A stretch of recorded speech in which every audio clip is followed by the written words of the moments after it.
try to affect Tom as much as you can, man. He's a veteran quarterback, and Tom is perfected getting the ball out of his hands fast. So I think we got to try to give him some looks, to try to, confuse him a bit. With all the years he played, I know that's going to be a tough task, but try to confuse him and, get pressure on him to make him uncomfortable at the end of the day. I think if you're really physical against these guys and you can make Tom uncomfortable, then you give yourself a chance to win. The Carolina Pro Football Report, presented by National PAL. Support National PAL at nationalpal.org.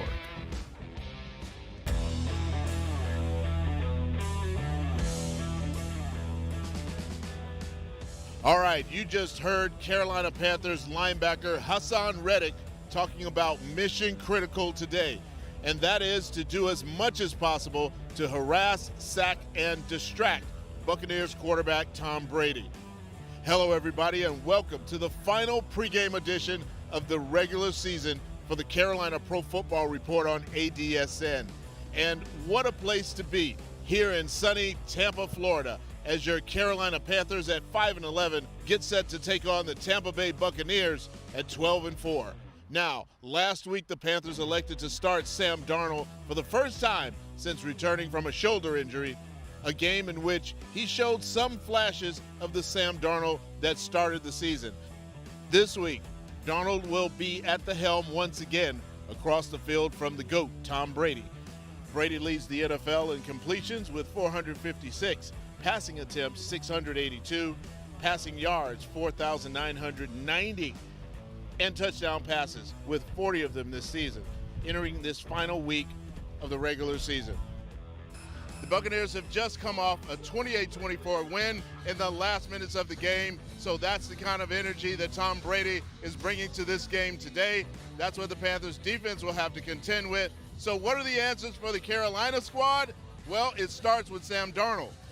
Yeah, I think the biggest thing is just, knowing my progressions, where I'm working and what coverages, and just trying to get the ball out. Obviously, there were times where that didn't happen, but again, like I said after the game, when we stayed in those manageable down and distances, I was able to get the ball out in a timely manner, and whenever we can do that, it benefits everyone. I've always believed that, if our shots are there, we're definitely going to take them. I mean, you want to make sure that, you get the right look, and, especially on first and second down, you want to get the perfect look and attack that defense. With a great shot play and putting up to one of our playmakers to go up and make a catch, and, that way. So, but also, for me, it's about having a time clock in my head and understanding, okay, I should probably get this ball checked down to the running back. I can tell you right now, I think the biggest thing is consistency as a whole. I mean, again, I haven't looked at the entire season yet. Like I've mentioned, I'm focused on Tampa right now, but easy answer to that I'm focused on continuing to improve is consistency throughout the year, and how to do that, I'll find those answers in the offseason. So hopefully we will see a more focused Sam Darnold today. But for more on that, let's go to ADSN NFL analyst Charles Arbuckle. The biggest thing with Sam Darnold, what I saw last week against the Saints, was his ability to get the ball out. He was on rhythm and on time. The Saints were able to get pressure, of course, and sacks, 7 of them. But the thing that I looked for Sam was to see if he would be comfortable and decisive. And that's what you saw. He was able to get the ball out in timely fashions with 6 different receivers. But the problem was he could not get the ball effectively, and the Saints were doing a nice job when they needed to get after him. In order to beat Tampa Bay, you're going to have to score points. No matter what's going on with Antonio Brown or any of the other things, Tom Brady is still Tom Brady.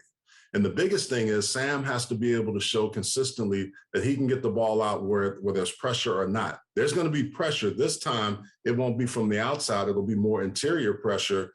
They can put it, the Bucs can, on the outside, but they're going to come from the middle with those big interior defensive linemen.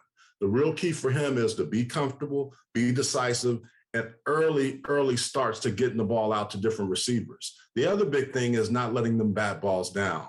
When he wasn't playing as well earlier in the season, defensive linemen got those hands up and made it difficult for him to get the ball to his receiver.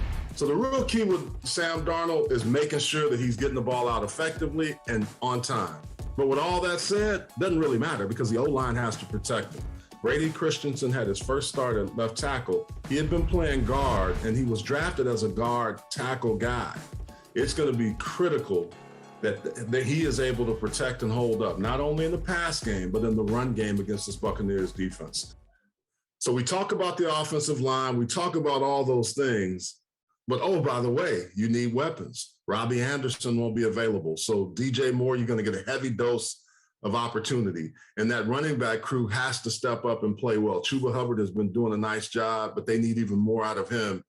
And I think it's going to be critical that whoever shows up on the field on the offensive side is there to protect and help Sam Darnold. This defense is going to give you some looks. Todd Bowles is going to do some things on that defense to confuse a young offensive line and a lineman in Brady Christensen. But it's also going to be imperative that they are able to run the football to set it up and have an effective run game. So when they go play action pass, it's not third and long, but third and short is the best medicine for this Panthers offense. The last time these two teams met was back in December when the Buccaneers traveled to Bank of America Stadium and dominated the Panthers in a lopsided 32-6 thrashing. Now today, the Carolina Panthers defense will be tested as well because Stephon Gilmore and Sean Chandler were both non-participants in practice on Thursday and most likely won't be in the lineup this week.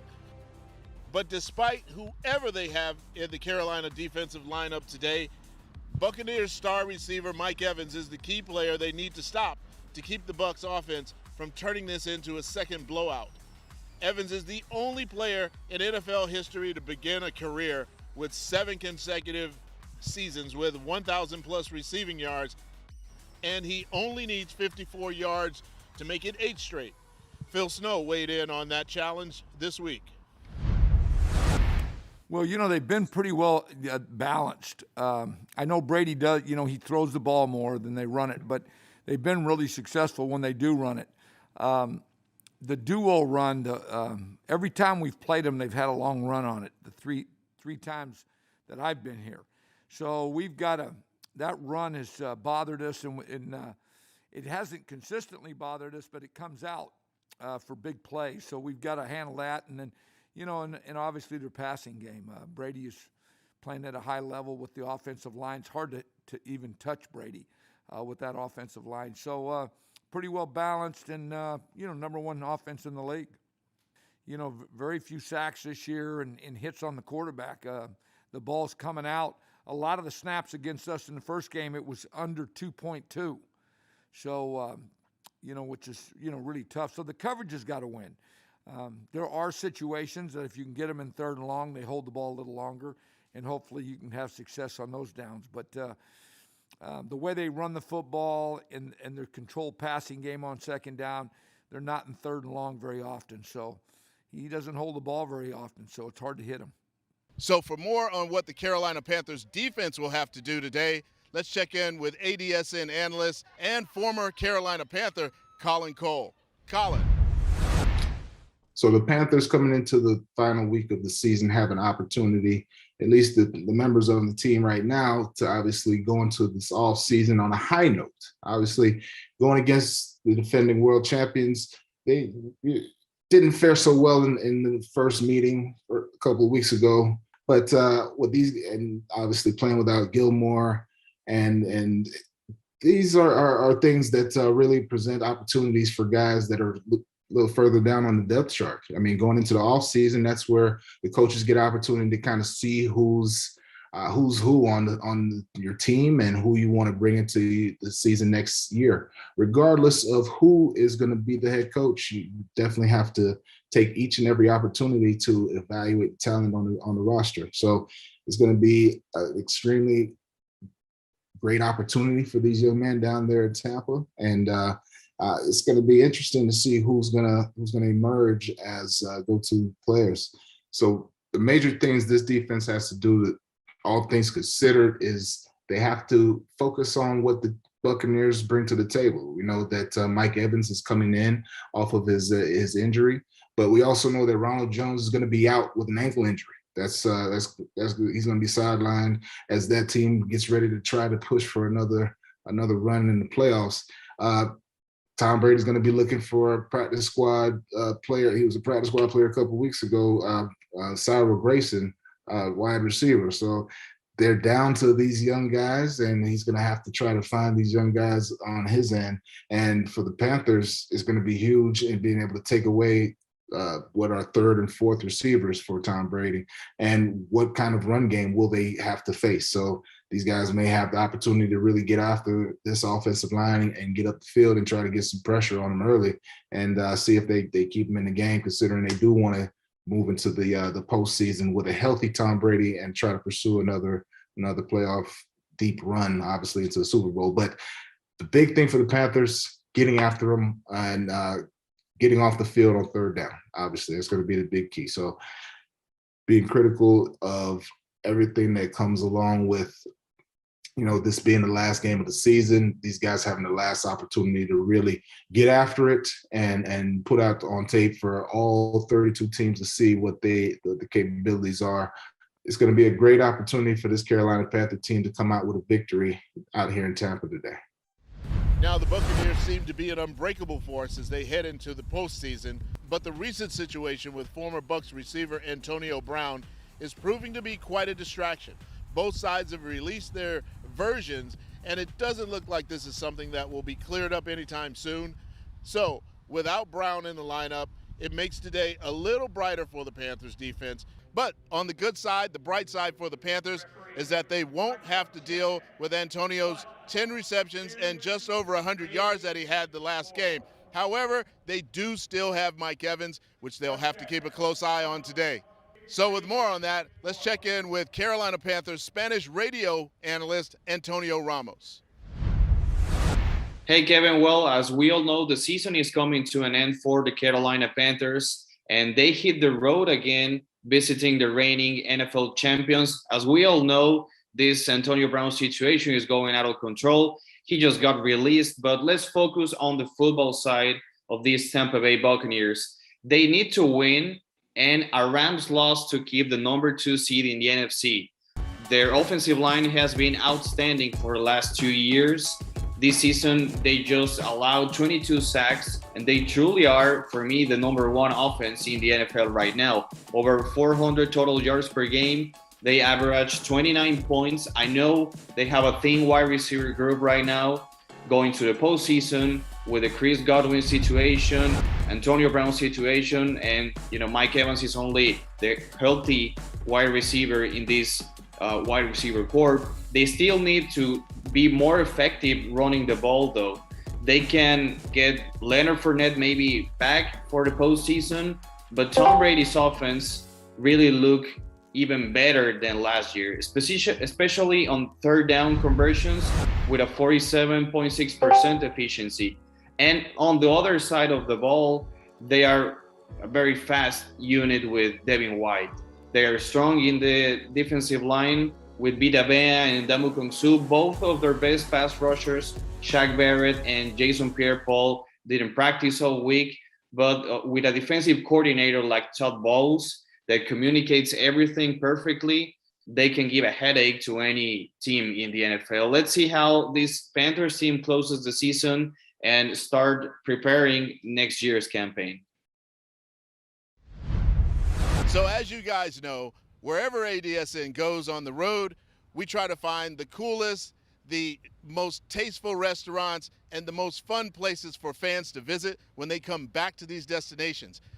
This week, we went to Ybor City here in Tampa, and we found a restaurant that had been open or has been open since 1905, founded by immigrants. They gave us a tour, they fed us. Here's a look. Welcome to Ybor City in Tampa, Florida. My name is Andrea Gonsmart, and I'm 5th generation of the Columbia restaurant, and we are so happy to have you here.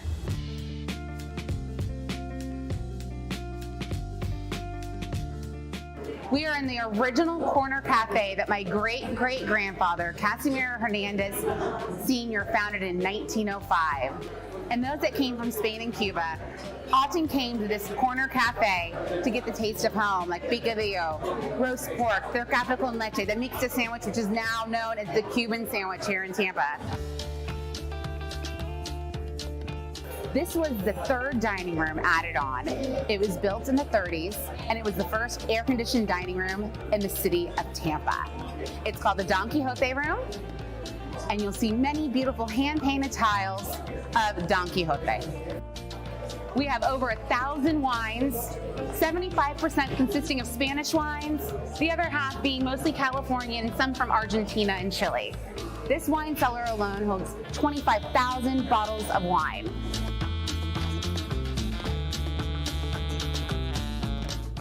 This dining room was soon built after the Don Quixote was built, and originally the skylights above used to retract, so it was an open-air dining room. But today you can still enjoy the beautiful Florida sunshine while dining in the patio.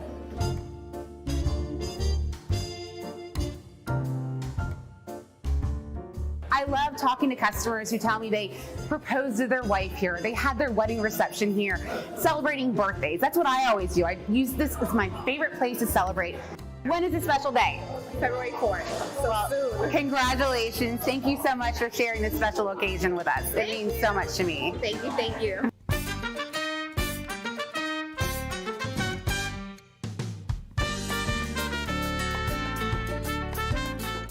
And now I'm going to show you the whole heart and soul of the restaurant, and that's our kitchen that's 6,000 square feet. This is our beautiful kitchen, which we refer to as our new kitchen. When you've been around 117 years, when you're 21 years old, it's still new. And this is where we make everything happen. We make everything from scratch. There are two things that we're very famous for, which of course we're famous for many more things like paella and our wonderful fish dishes, but a Cuban sandwich is something that people come to Tampa, Florida to have. We make them daily. We roast all of our ham. We roast all of our own pork. We import our salami from Italy. We use only the best quality products. And of course, lots of bunda central Cuban bread. We are so proud that USA Today named our 1905 salad as one of the top 10 salads to make a meal out of. And I'm going to show you how to make it right now.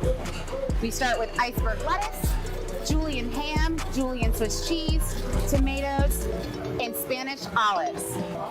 Our famous 1905 salad dressing, which is made out of extra virgin olive oil, garlic, oregano, white wine vinegar. It's kind of our secret sauce.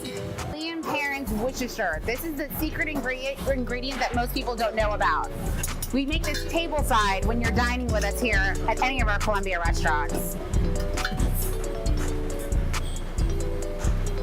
And that's our famous 1905 salad at the Columbia restaurant in Ybor City. Thank you for coming to see me at the Columbia restaurant in beautiful Tampa, Florida and Ybor City. Hope to see you soon. Salud. Salud.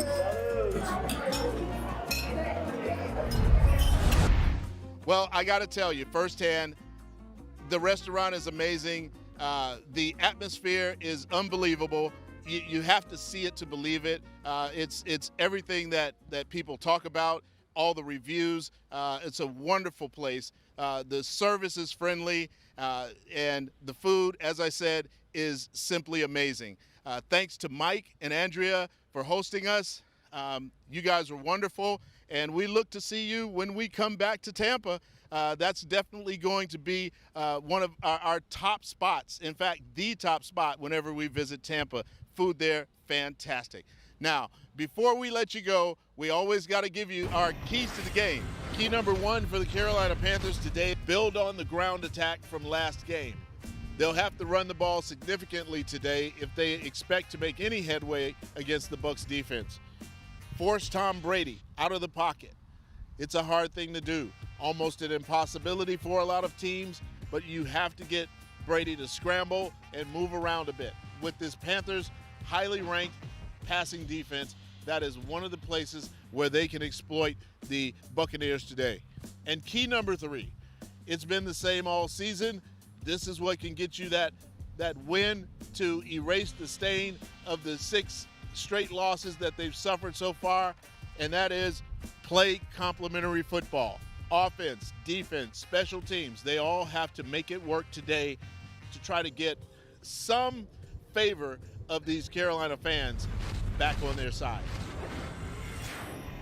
Well, for all of you Carolina Panther fans out there, strap on your seatbelts because this one is going to be hot. And I'm not just talking about the temperature out here at Raymond James Stadium, which is probably about 1,000,000 degrees plus right now, but I'm talking about the action for the Panthers. They're going to make this last game something memorable, I'm sure. So stay tuned for that, and also make sure you check back with us in the post game because we'll have all the details, all the highlights, and everything you know about the Carolina Panthers at the end of the game. So with all that, for everyone here at ADSN, I'm Kevin Tolbert. See you after the game.